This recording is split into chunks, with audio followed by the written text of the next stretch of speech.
time por telefone. Corinthians que ele que mandou botar o Tassiano no segundo tempo. Ó, bota o homem, que eu confio nele. Então, brincadeira, né? Mas tá bom, parabéns ao Botafogo pela vitória. Vamos ver se o Vasco hoje tem a mesma sorte com o Brusque. A coisa tá feia. Mas, como o Alexandre mesmo disse, nós estamos ainda vivendo aqueles... talvez os últimos albores aí do inverno. Um dia frio, mas gostoso, né? A primavera se aproxima.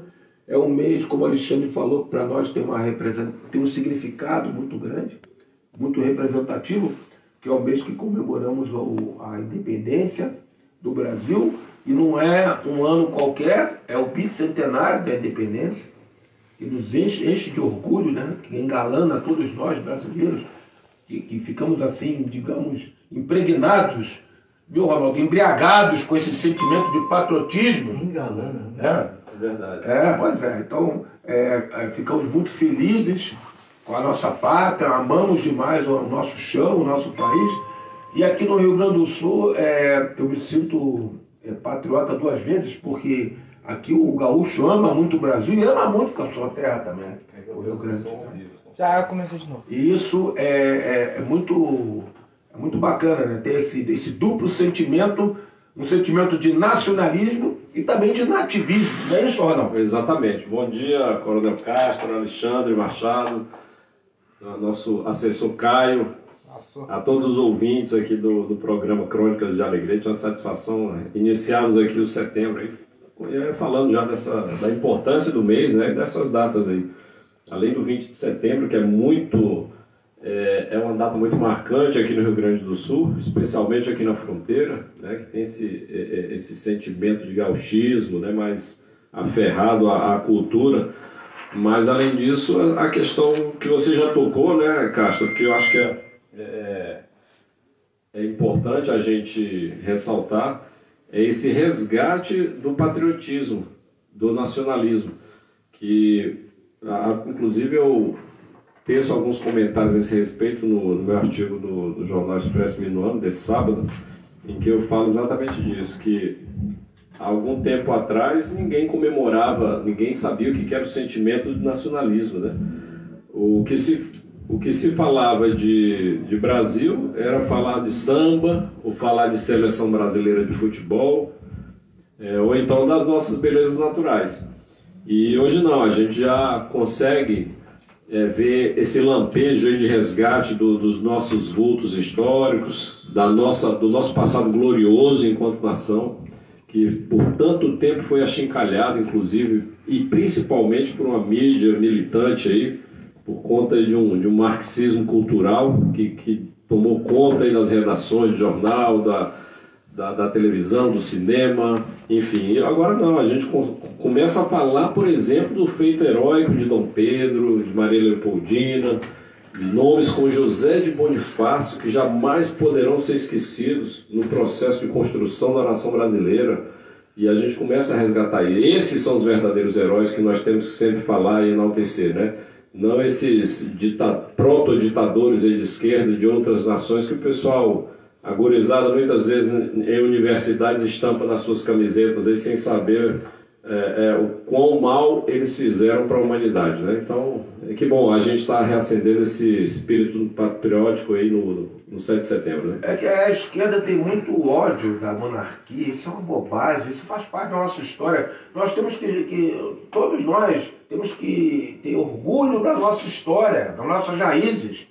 O mundo avançou e hoje entende-se que o regime é outro, de governo, mas os grandes feitos na história do Brasil, eles se deram na época do segundo reinado, em especial, com Dom Pedro II, que foi o maior estadista que esse país já conheceu, um espírito nobre, né?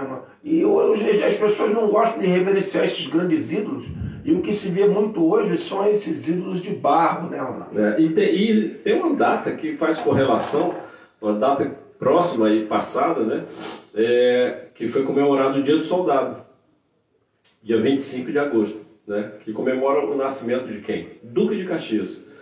E se não fosse Duque de Caxias, é bom relembrar, isso eu já falei em outros momentos aqui, mas acho que é importante relembrar, se não fosse a atuação firme, patriótica e pacificadora do Duque de Caxias, certamente o nosso país não teria a dimensão continental que tem Seriam hoje. várias nações. Várias nações. Então nós tivemos aí, justamente no período regencial, junto com Dom Pedro, eclodiu essa série de revoltas, aí, desde dos farrapos, balaiada, sabinada, então revoluções no Pará, no Maranhão, no Rio Grande do Sul, em tudo que é lugar. Se não fosse essa ação forte e pacificadora do governo, do imperador Dom Pedro, através, tendo na linha de frente do exército o Duque de Caxias, nós não seríamos a nação que somos hoje, né? Então, as datas são próximas aí.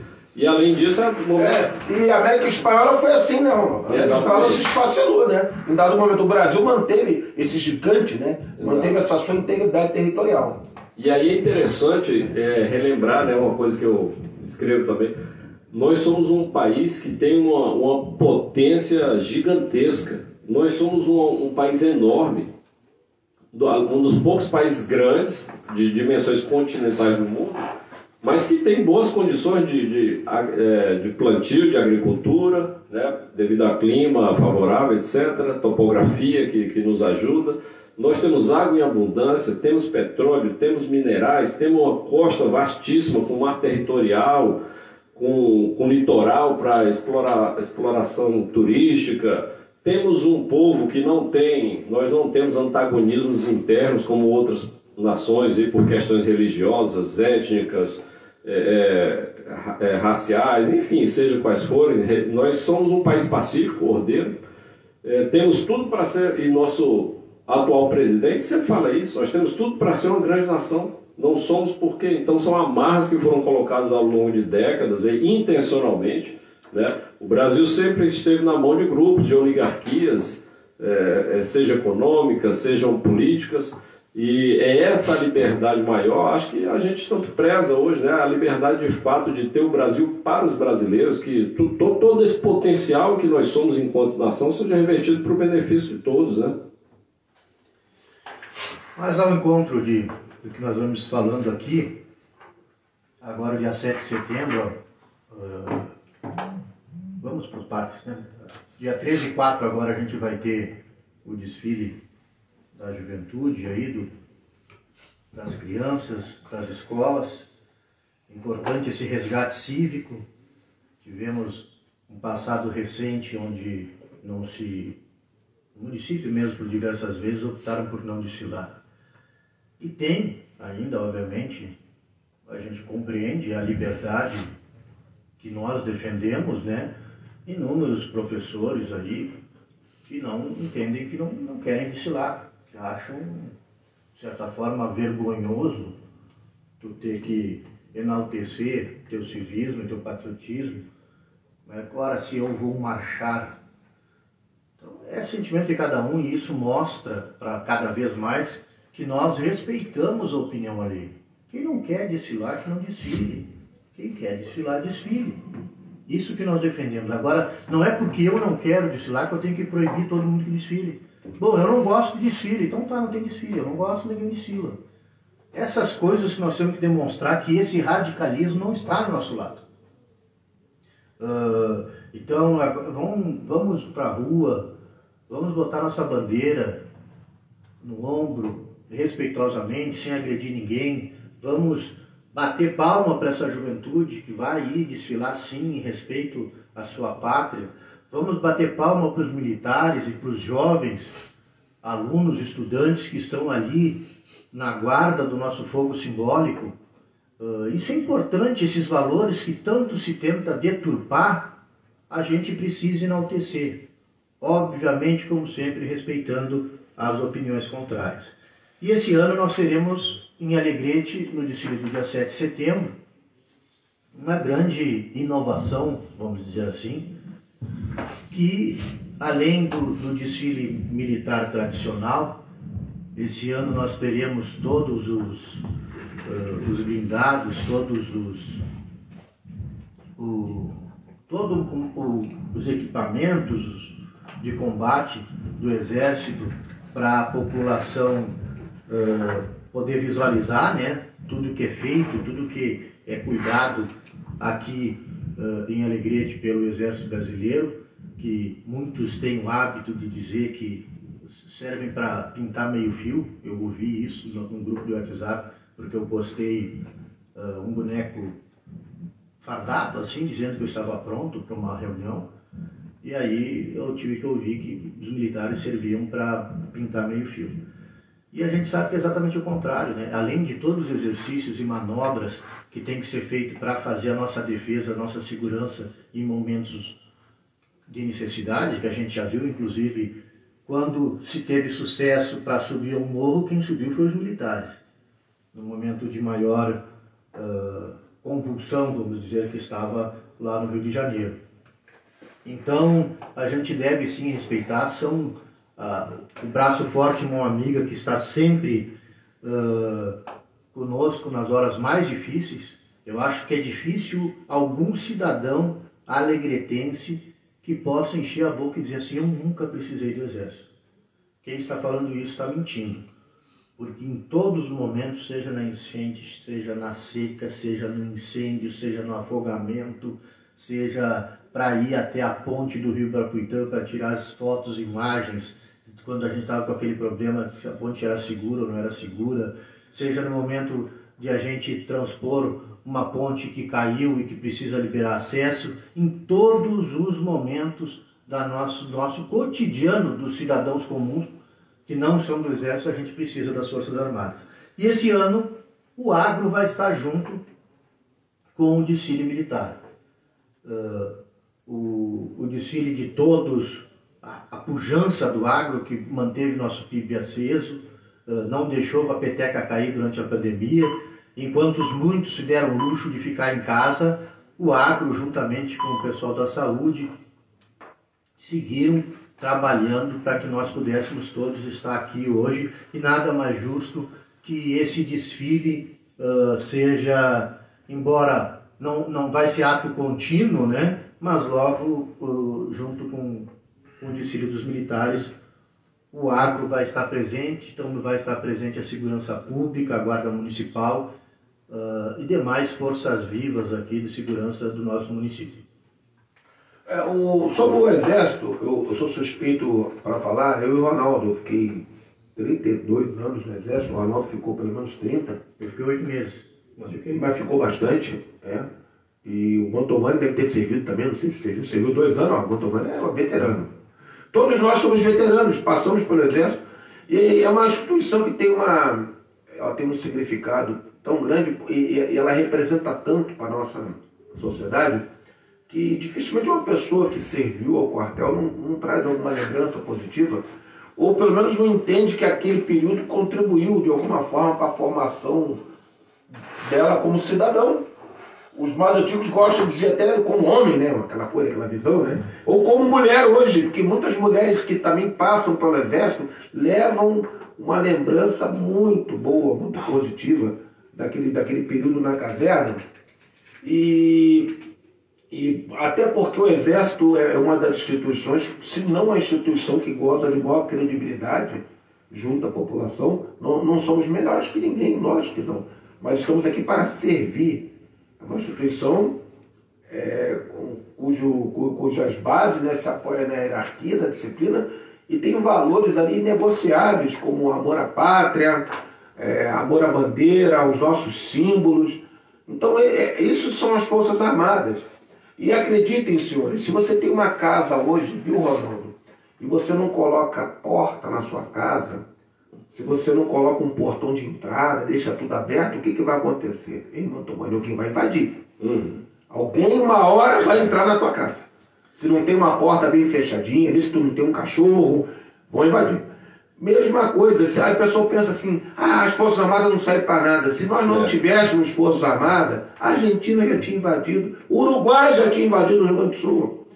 Não se enganem, senhores. Isso é uma ação de dissuasão. A presença das Forças Armadas é para nos dar segurança externa, é para inibir a ação de uma outra nação.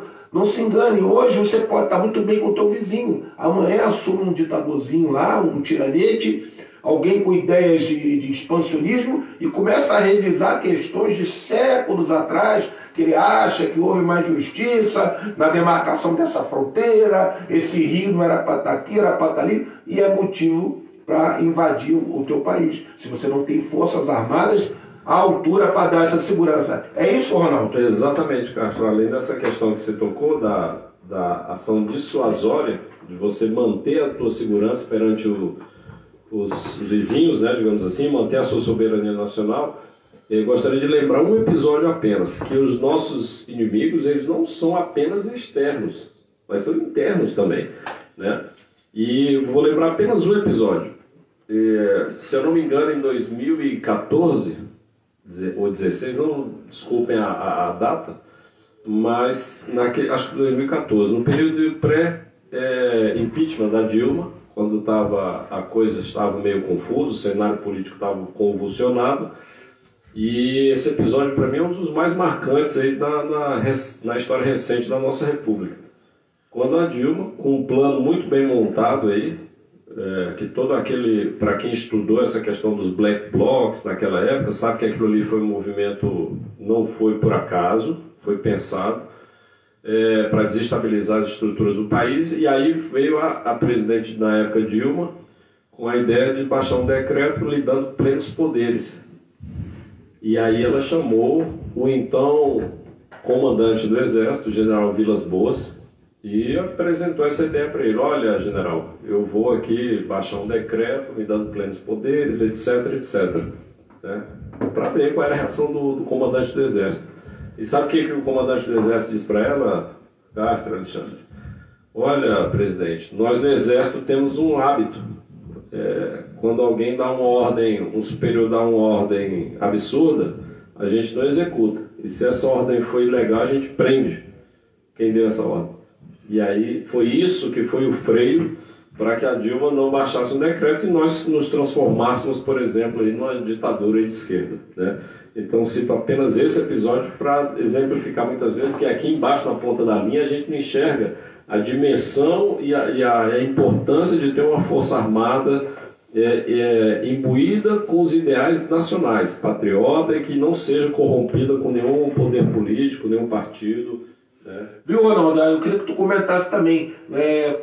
Só existe ditadura se existe cooptação das Forças Armadas, né? Com certeza. Sem o apoio das Forças Armadas, não existe governo ditatorial, não é verdade? O exemplo claro aí é a Venezuela. Mais claro que isso. Primeira coisa que os generais lá na Venezuela, para quem não sabe, lá é fatiado digamos assim, o mercado local. O coronel fulano é dono de um posto de gasolina, o general Beltrano é dono da empresa tal. Então foi a maneira que o governo na época... Centenas de generais. Na época o governo de Chávez fez isso. Corrompeu o alto comando do Exército para que eles apoiassem o golpe deles. Mesma coisa, algo similar aconteceu na Bolívia. E agora, na Colômbia, qual foi a primeira atitude que o ex-terrorista eleito lá fez? Depois do cargo, todo o alto comando das Forças Armadas, os generais, e ele vai colocar, obviamente, quem pensa igual a ele, né? Quem está de acordo com os planos totalitários dele, né? Então, certamente aí as Forças Armadas não tenham que ser de esquerda ou de direita, mas elas têm que estar, acima de tudo, sintonizadas com os interesses da nação.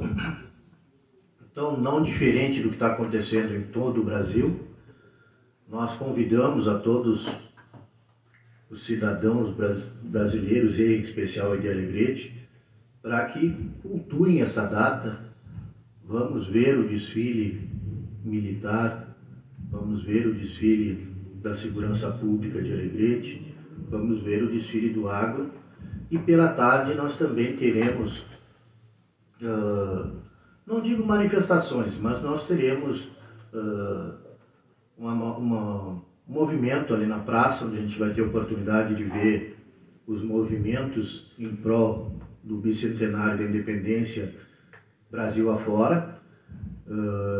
Vai ter um telão ali próximo ao Eurocamp, e a gente convida também para que à tarde nós possamos sair à rua e dar esse grito de liberdade que nós já mostramos no ano passado, mesmo depois de um pé d'água que caiu, uma carreata de mais de 19 quilômetros de carros, e que a comunidade pouco pôde assistir em função que era muita chuva. Então quis Deus que esse 7 de setembro agora não tem pelo menos previsão até agora de chuva, e a gente conclama a comunidade alegretense que vamos até a praça, vamos mostrar que nós somos um povo pacífico, ordeiro, que estamos sim clamando por liberdade. Uma desembargadora, eu estou achando interessante isso, que para a gente ver, normalmente o judiciário, os juízes, desembargadores, são muito contidos, né? Eles não gostam de externar, exceto os ministros do STF, né? Não gostam de ficar dando depoimentos sobre processos. O juiz fala nos autos do processo, a gente sempre teve essa máxima no meio jurídico. Mas já teve aquele desembargador, vice-presidente de uma das regiões eleitorais aqui do Brasil, que me recordo qual foi, que pediu demissão no momento que o ministro Alexandre de Moraes foi empossado presidente do TSE, com o argumento de que ele manifestamente tem demonstrado que ele tem lado e que ele está ali para, em vez de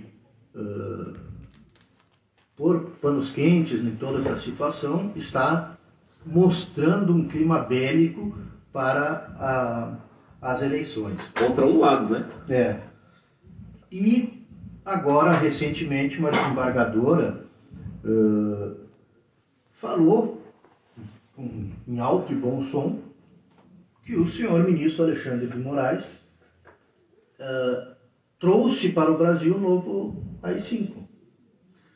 Porque o que acontece? Assim como agora mesmo a Rede Globo, pelo que eu vi nas propagandas, aí resolveu falar sobre a Constituição e resolveu mostrar um lado da questão de 64, que eles chamam de golpe, né?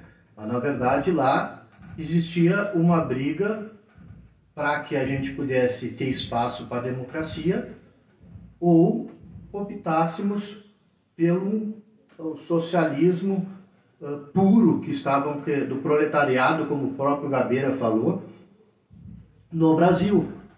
Só que não se mostra o outro lado. Houve excesso, ninguém vai negar, mas houve excesso dos dois lados. Aquele momento era uma guerra. É a mesma coisa que acontece no campo. Quando chega lá assim, houve excesso, sim, houve, para toda ação tem uma reação. O homem do campo várias vezes reagiu sim quando viu o teu patrimônio correndo o risco de ser surrupiado por pessoas que sequer conhecem o que é o trabalho no campo. Tiveram várias fazendas depredadas aqui no Alegrete, na fazenda, se não me falha a memória, do Nestor Jardim. Foi feito coisa de vândalo, botaram areia dentro das chaminés do trator, botaram fogo, quebraram, fizeram o que puderam, matavam as reses, novilhas, bois, enfim, tiravam uma parte só que interessava comer naquele momento e deixava atirado. Então, todo momento que houve questão que precisou de uma atitude, eu não digo da direita, o Exército naquele momento queria manter, embora muitos contra, a democracia no Brasil. E se não fosse aquela ação do Exército, a Constituição de 88 não teria ocorrido. Porque todo mundo sabe que ali, quem esteve lá treinando na Rússia, não veio aqui para distribuir pétalas de rosas aos brasileiros. Eles foram lá porque lá era o regime mais autoritário que tinha no momento para eles aprenderem. E vários brasileiros foram para lá treinar. Então a gente tem que mostrar sempre os dois lados da moeda. E agora, graças a Deus, essa desembargadora teve a coragem de dizer sim, que tantos repudiam, que não pode, um pouco vai entrar alguém que vai me prender, porque eu falei AI-5, tá? Mas que todos repudiam, os ditos da imprensa repudiam, pois ela disse que agora o seu ministro Alexandre de Moraes resolveu trazer o novo AI-5. Quem ousar contrariá-lo, citar seu nome ou qualquer coisa do gênero que não possa até nem ser tão agressivo, mas que ele não goste, ele manda prender. Manda cortar a conta, caça as contas do YouTube, proíbe de falar na televisão, proíbe de dar entrevista. E se sair da cadeia com tornozeleira sem direito à comunicação nenhuma. Ele está impedindo um candidato a senador do Rio de fazer campanha. Ele bloqueou todas as redes sociais do sujeito. Alexandre, eu queria mandar aqui um beijo para minha filha, está lá em Florianópolis, a Stephanie, está lá na clínica trabalhando, ela é dentista, né? E está escutando o programa. Então um beijo para ela e divulgue o nosso programa aí para o Floripa. Nosso programa ele não é um programa restrito à cidade do Alegrete. Nós somos a voz da direita, um programa conservador, né? Nós temos ressonância em vários locais do país. Temos audiência, a Rádio Alegrete já tem audiência em vários estados e até no exterior. Nosso programa é ouvido. Tem uma conhecida do Ronaldo lá no Equador, não é isso? Lá em Quito, no Equador, em Santa Rita. Tem gente aí nos Estados Unidos. Nosso programa tem uma abrangência, uma penetração muito grande. Então, um beijo aí para minha filha e vamos seguindo. Nosso debate é esse mesmo. Agora, só lembrando, viu, Alexandre, que em 64, o Ronaldo pode me ajudar, que ele conhece muito uma história melhor que eu, foi o João Goulart foi deposto pelo Congresso, né? Conta essa história para nós aí, Ronaldo. Mas antes de entrar na questão mais política, né, Castro, eu gostaria de falar mais a questão ideológica que envolve o 1964, que falaciosamente a esquerda hoje em dia, que toma as redações de jornais e televisão, ela diz o quê? Que a ditadura sufocou a democracia, né? O desejo de democracia, e não é isso. Na verdade, a esquerda, como já foi falado aqui, gente que tem o próprio José Disseu. O José Disseu, para vocês terem ideia, a face dele foi toda reconstruída com cirurgias plásticas.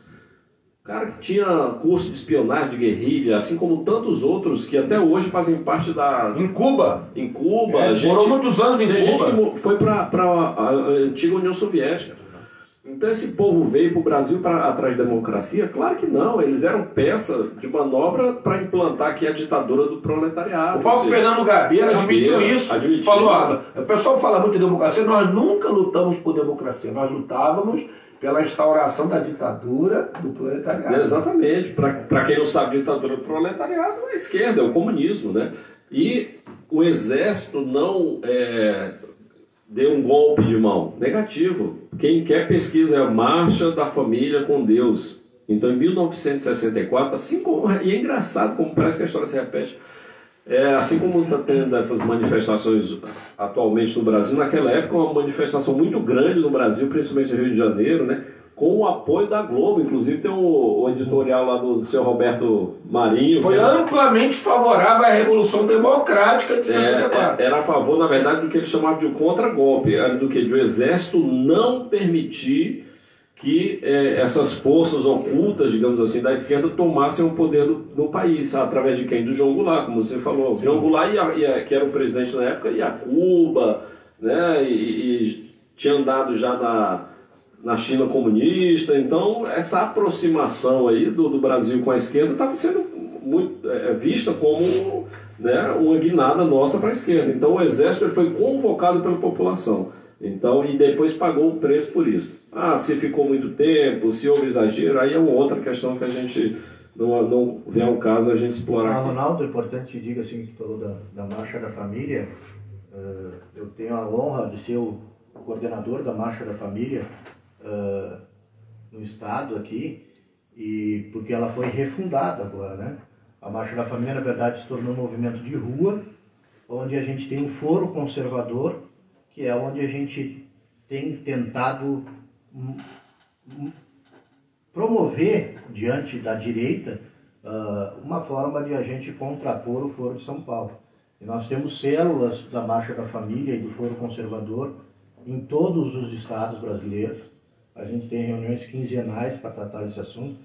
Esse movimento que nós estamos fazendo aqui em Alegrete é através do Foro Conservador da Marcha da Família, que nós vamos fazer na praça agora dia 7, de forma pacífica, ordeira, e também quem dá suporte a toda essa questão desse trabalho que a gente está vendo, que a gente tem estatuto, tem CNPJ, tem tudo contrário aos movimentos que a gente sabe, tipo MST, que não se sabe, não tem nem sede, né? A gente tem estatuto, a gente tem CNPJ, a gente tem todo o suporte jurídico para que a gente regre as nossas ações. E quem dá todo o suporte para isso, que eu também, graças a Deus, estou tendo saúde ainda para conseguir, acho que mais adiante vou ter que passar adiante, sou coordenador estadual da Ordem dos Advogados Conservadores do Brasil. Parabéns. E ajudou a fazer todo esse arcabouço jurídico aí para dar sustentação para os nossos movimentos sociais. Então, a Marcha da Família, ao que aconteceu em 64, hoje continua viva dentro da comunidade brasileira e com células em todos os estados brasileiros. O planejamento da época, viu, Alexandre, era nós nos tornarmos um satélite de Cuba.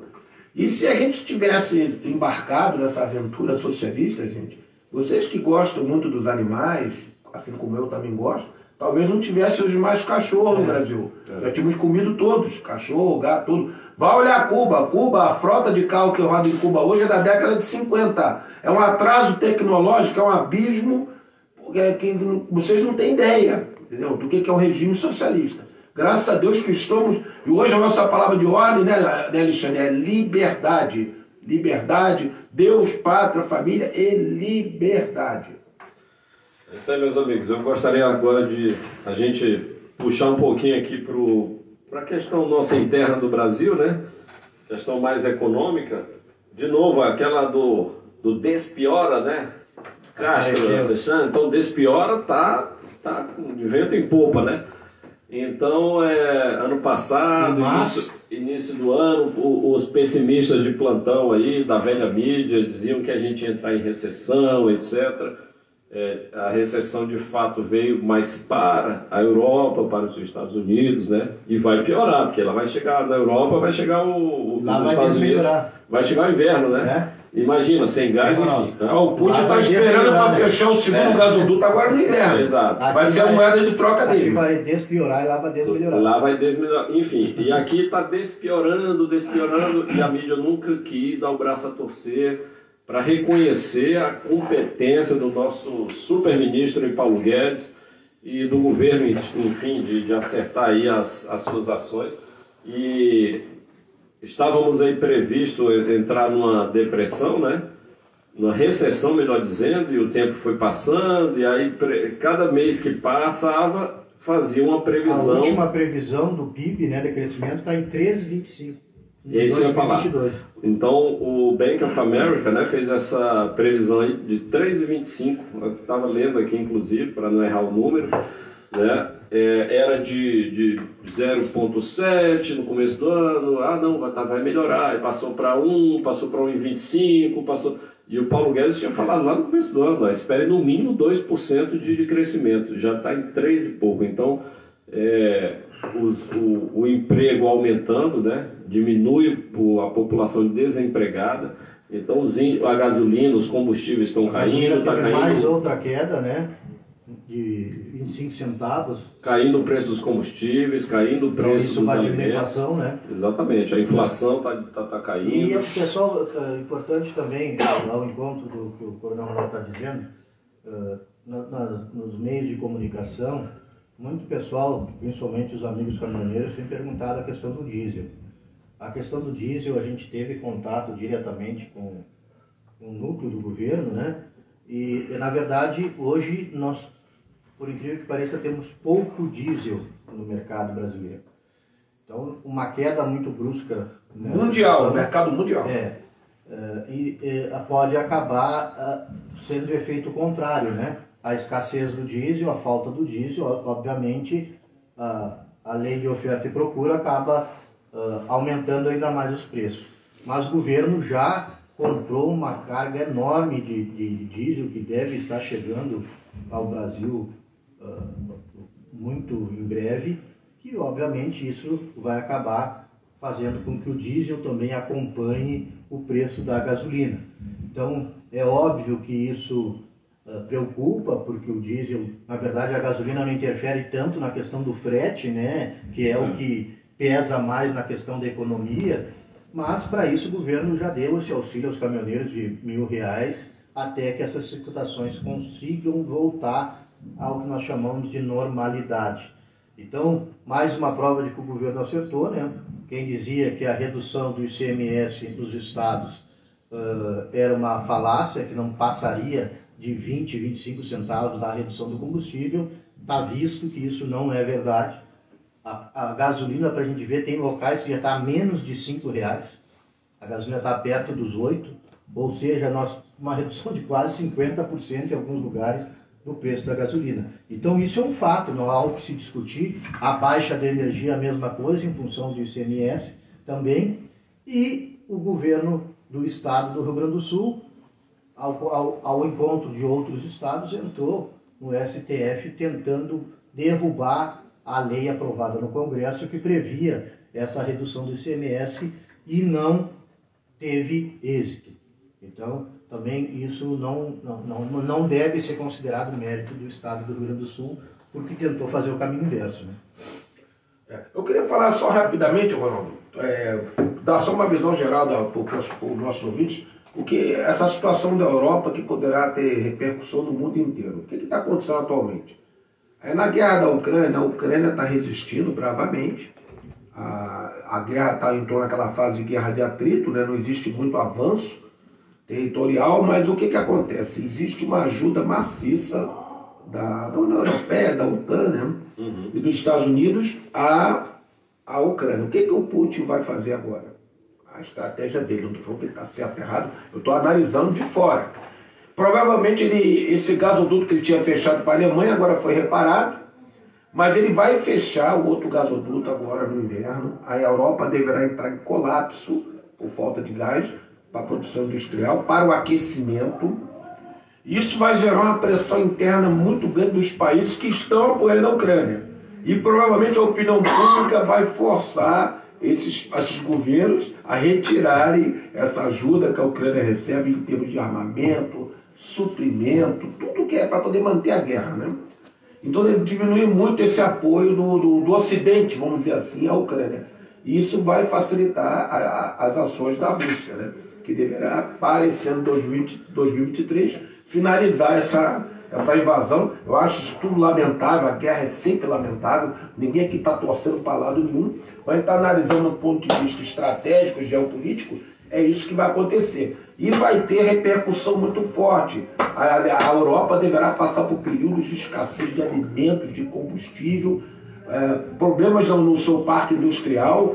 Inclusive existe uma possibilidade até da Rússia já estar pensando em usar armas nucleares táticas, de ação mais pontual, né? De ação sem uma ação, são armas que têm um poder de destruição um pouco menor, mas geram um impacto muito grande, né?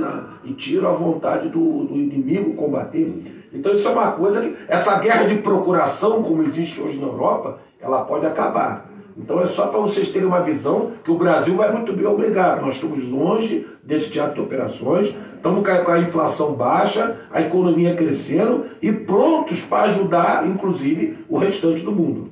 Como eu costumo falar, a Rússia é o chamado urso eslavo, né? Então, esse urso, ele sabe do seu poder.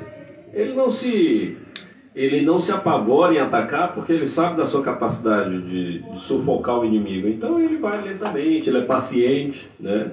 Ele tem gordura para queimar, então tá tranquilo. Inclusive eu vi uma propaganda de marketing esses dias do governo russo que é um escárnio. Eles mostram as moças dançando balé, mostrando todo o potencial da Rússia, etc. Que eles têm comida abundante, que tem gás barato.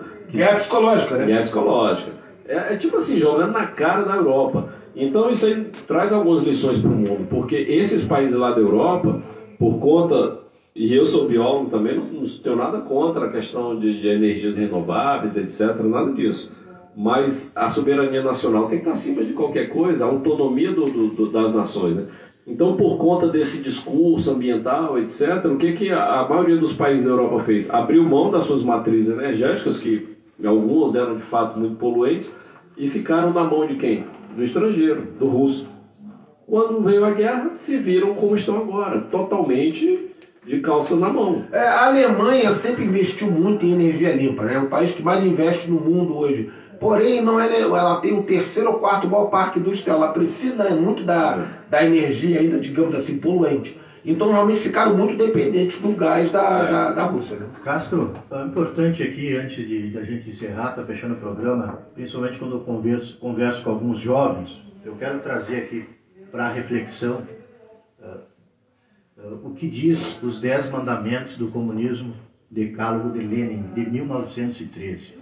Então olhem se qualquer coincidência aqui é bobagem. E não venham falar que isso é mentira, não é fake. Isso está em qualquer local da internet. 1913, o que era comentado?